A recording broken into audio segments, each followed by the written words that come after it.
Good afternoon to all of you. This time I'm going to record some video tutorials for you guys as my gratitude for always watching my live stream. So all these tutorials is for all of you guys. So first of all, I would like to thank Batang Tirador, of course, and J Flower Cues for granting me this kind of pretty playing cue. Look at this. With carbon fiber shaft. And there's a lot of points, inlays. So it's really pretty cues, and also the performance is really good. I can promise you that. So now, yesterday I did live tutorials and I show you some basic technique, basic fundamentals, which is the eye pattern, basic stance, and also the front pose. So this time I'm going to show you some of the basic execution. So first, the stop shot. So maybe some of you already know the stop shot, right? So in this scenario, let's say we're playing this ball. So I think this is the best angle that we have, so that you guys can see what I'm about to do. So the stop shot, basically, always you hit it lower on the cue ball. So just imagine your cue ball is like a clock. So if you're playing lower and center, that means 6 o'clock. You have to hit 6 o'clock. Right? So here. So that's the stop shot. What if you have this shot and your cue ball is almost close to the rail? So how can you execute 6 o'clock while doing stop shot? So you have to do like this. It's wrong. Alright? You don't have to play and execute at the bottom of the cue ball. You don't have to do that. So here's the technique. So once you elevate the cue just a little bit, and all you have to do is hit it exactly dead center on the cue ball. Therefore, you don't have to do elevate too much just to execute at 6 o'clock. So you don't have to do that. So in this case, I'll show you that even in this kind of situation, you can also play stop shot. Only just elevate your cue just a little bit. Just you have enough position to hit the center of the cue ball, and just hit it normally, like you're playing stop shot. See? So you can also play stop shot even you hit it on the middle, on the center of the cue ball, if you elevate your cue just a little bit. So now, so that's the stop shot. Also, even you know where exactly to hit the cue ball, you also need to remember how you deliver the stroke. So which means your grip is more important. So if you imagine, guys, if you can think about it, when you release your cue, you're throwing it. Then you hold it by your hand, right? So the more you hold it, the more it gives the power to the cue ball, and it will react. So the cue ball will react. It depends how you grip your cue. So that's why rough leather or linen is more important on the cue. If you have roughness and your hand is sweating, so sometimes you miss execute because sometimes you don't hit, you didn't hold it properly. You know. So I'll show you some shots here. So we will play draw shot. All right. So draw shot means you have to hit your cue ball below here. So dead center below. So that means 6 o'clock. So I will show you. I will try just draw it a little bit and come back in this area. So this is the only thing that we have to do. It depends on the grip. Of course, it cannot be teach. You will learn it by yourself because it's your body, you know. So you should remember how you can say it in English. How you grip your cue. It depends on that. So the more you grip it, the more you are putting a power on the cue ball, which is the cue ball will react. It depends on your hand. It depends on how you grip your cue. So here it goes.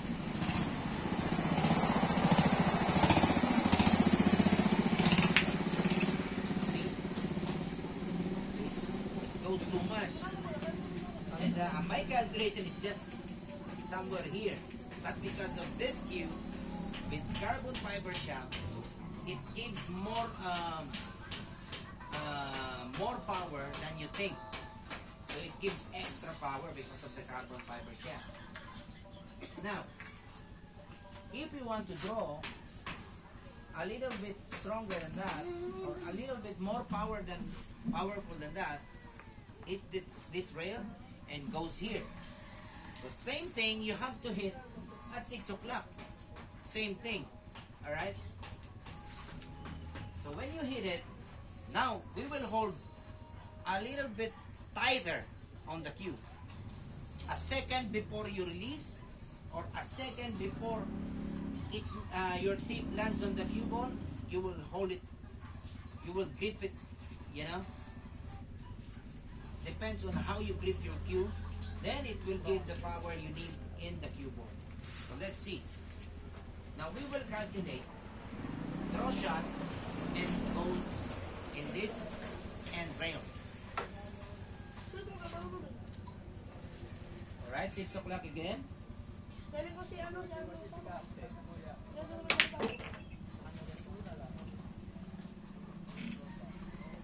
So that's it.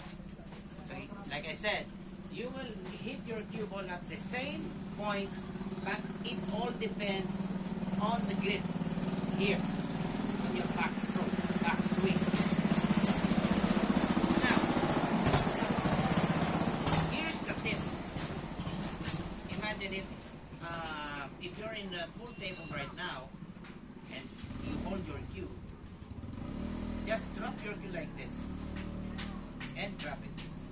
So that's the feel. So if you can feel it, it's the same thing when you release your cue or you're about to execute a shot. So again, draw shot again. Now, what if we want a lot more power than the previous draw shot that we did? So we want hit this rail and rail can go there. So that means we need more power, right? So with the same power that we did last time, all we have to do is put a left English so that when it hits this rail, it goes more faster and it will boost the cue ball right after the contact on the rail. You will notice it once it reaches the rail. It goes faster and go there. So at this time, if we want the cue ball to bring in this area, so we need to put left English. That means we will play 7 o'clock. Alright, 7 o'clock and same power, same grip that we did last time. Let's see what will happen.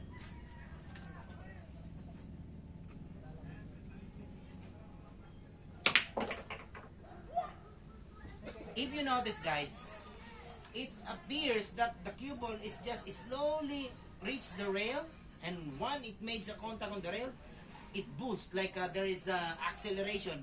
Go there right away and go there. So that's what happens if you put a spin on the cue ball while doing throw shot. All right, that's the throw shot. So like I said, the tip that I'm giving you is it's all depend on your grip. And once you execute, don't hesitate, because if you hesitate, you might end up doing missed cue.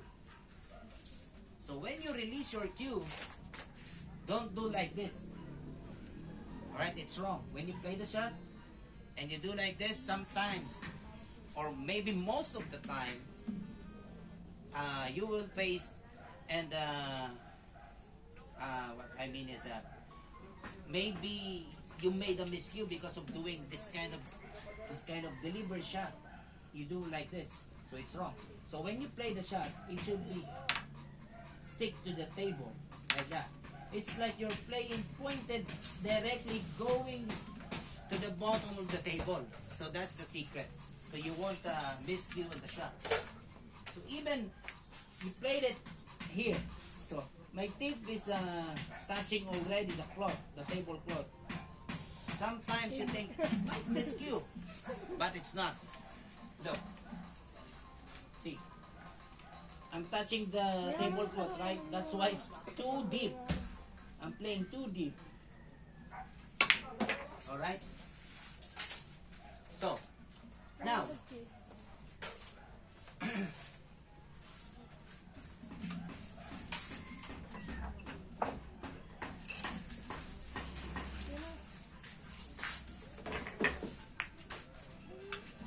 when you play the shot like that, of course, if you throw it, you can't let your cue stay on the table because the cue ball is going back. You have to bring it up. But when you execute, that's the you need to execute the shot going directly to the tablecloth and go underneath the table. That's the idea. But of course, when the cue ball is coming back, you have to bring it up, or else you will do a foul. Okay, we try it again.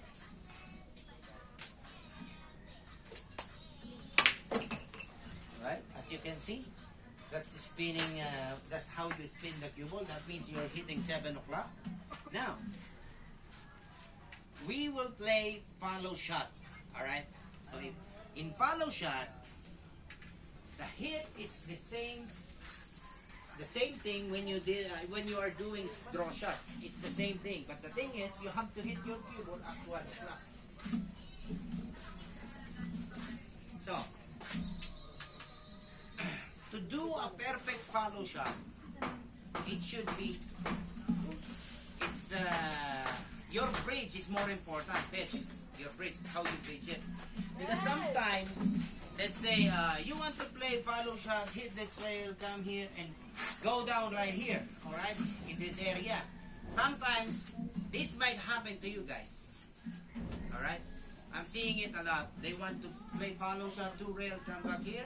This is what happens. See? The cue ball won't move too much. Why? Because you made the mistake while doing your bridge. So, the secret on follow shot is how you play your bridge. So you have to hit top spin, right? Top spin with left English. So that means you're hitting 11 o'clock. Right? So how you can hit properly in 11 o'clock? There is 2 types of bridge. You can play close bridge, like this, 11 o'clock. That's one. Also, there is an open bridge. So, for me, I always did like this. My my open bridge is like this. See this finger? So I'm putting it like this so that my cue is hitting directly exactly at 11 o'clock. Because if you go like this, you will do like this. It's not good. You do like this so that directly at 11 o'clock. So you will have a power shot. So that the cue ball will have an acceleration. So I'll show you guys. First, close bridge. 11 o'clock.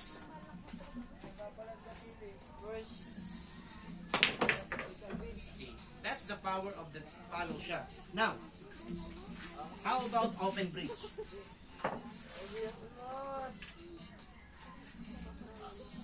So again, I'm hitting at 11 o'clock. So this is how I'm doing my bridge. See this finger? So here. So that I'm hitting directly and parallel that your cue ball is dead straight on 11 o'clock.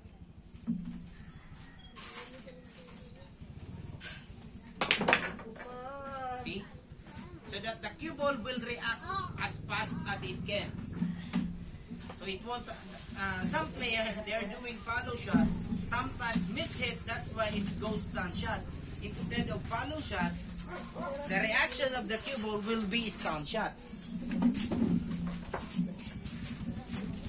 Alright, so what is the secret? Of course, while doing a bridge, because top spin, you have to hit top spin, right? So if we want 12 o'clock, it's the same thing, it's still gonna reach there. See? That's the power you need to bring back the cue ball here. It depends on the bridge. Now, maybe some of you guys are doing this kind of bridge, let's say open bridge. You guys know already here, right?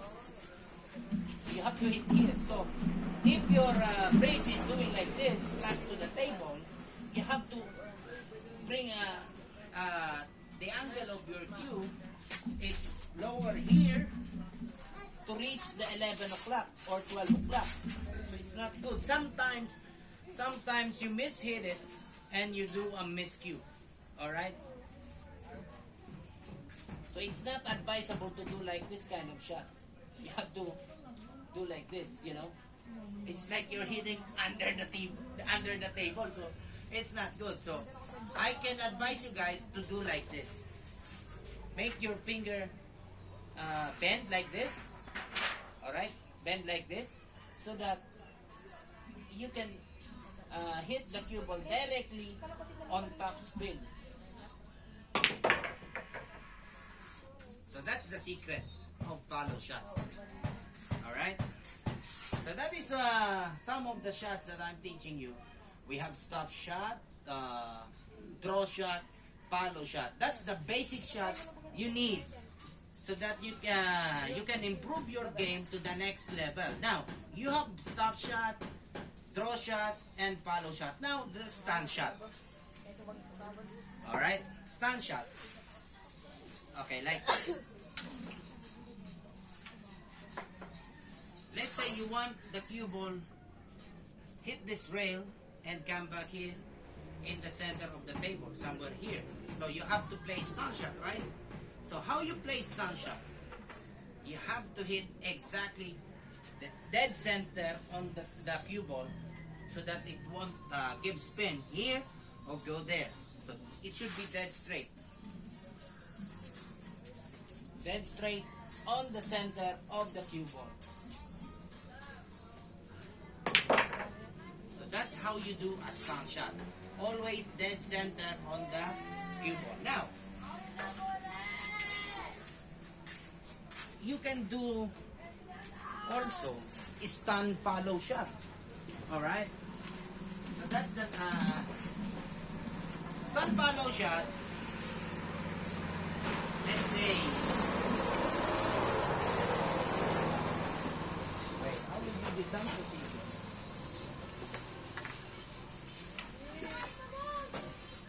Let's say you have this position. You have dead straight on the 6th ball. Here's your cue ball. And your next ball is right here. Alright?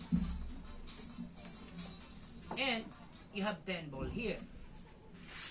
So, you can only play, you can also play slow roll and bring the cue ball here. But what if you're playing in the shitty table, especially here in the Philippines, there's a lot of shitty table. If you play slow roll, it will swerve automatically. So, now, here in the Philippines, that's why we are really good in stand follow shot. So in stand follow shot, that means you will use speed shot with this kind of situation. Speed shot, the cue ball will stop and slowly go forward. That's stand follow shot. So I'll show you.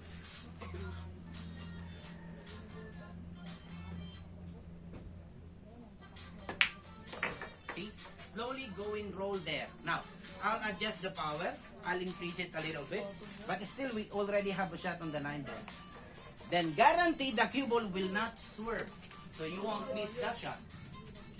So again.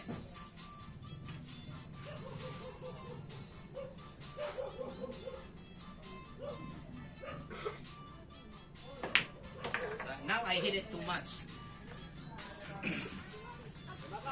One more time.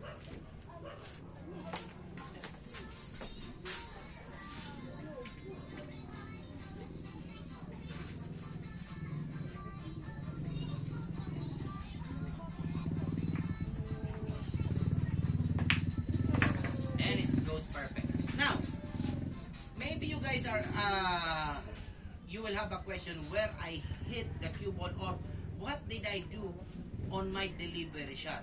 Then that's a good question. Same thing, I'm playing stand shot with follow shot. Now, where I hit exactly the cue ball. Alright, the stand follow shot is you're hitting it, you put your cue here, right, dead center. Now, just go toward higher a little bit, just higher a little bit. Alright? So, that's how you hit the cue ball. Now, how you execute? It's like you're playing a stop shot. It's same delivery action. But the more important is, you know exactly where to hit the cue ball.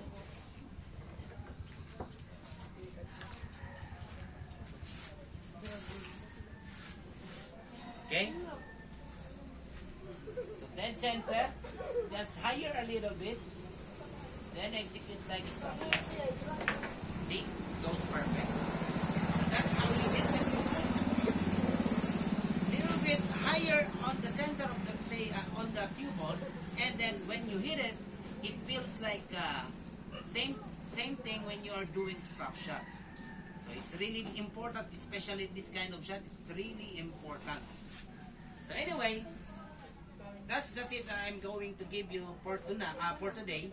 And of course, we will do again live tutorials. I might show some shots again before we started our natural routine on our 10-ball practice. What else? Anyway, again, thank you again for staying with me.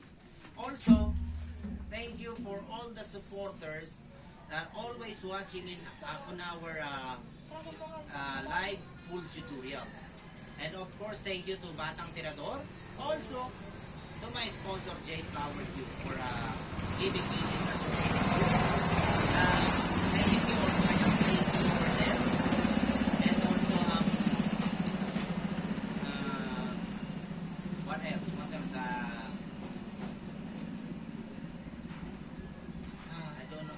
I think I'm out of words already. Anyway, again, thank you so much.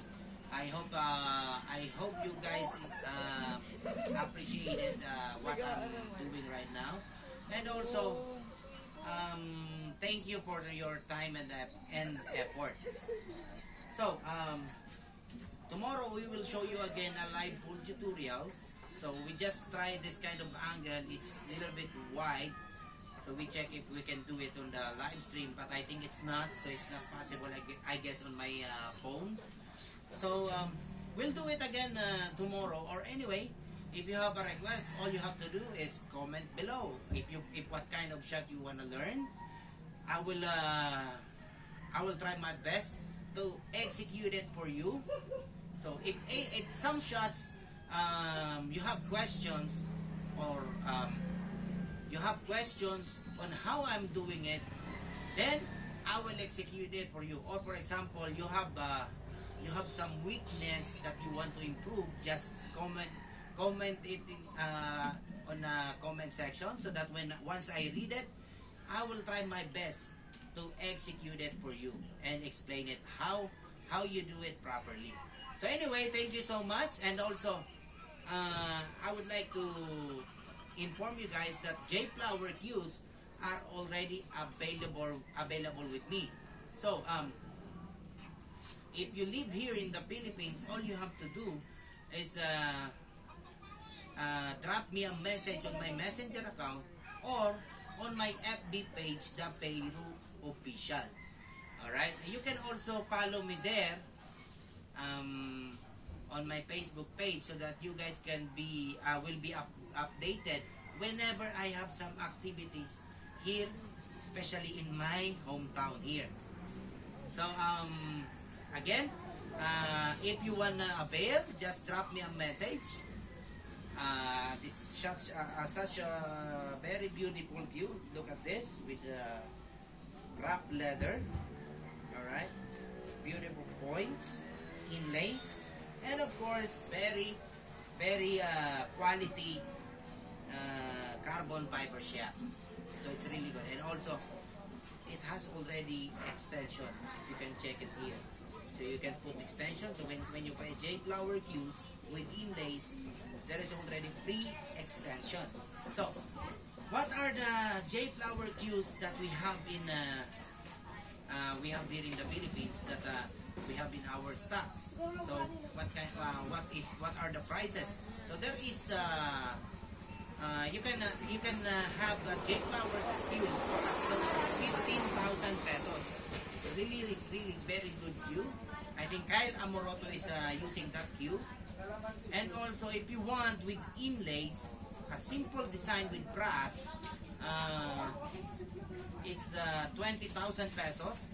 And also, if you want more designs, more inlays, of course, the more it has inlays, the more it will have inlays, of course the price is increasing as well. So I think we have also there 40,000 pesos, very beautiful inlays. You will find it there.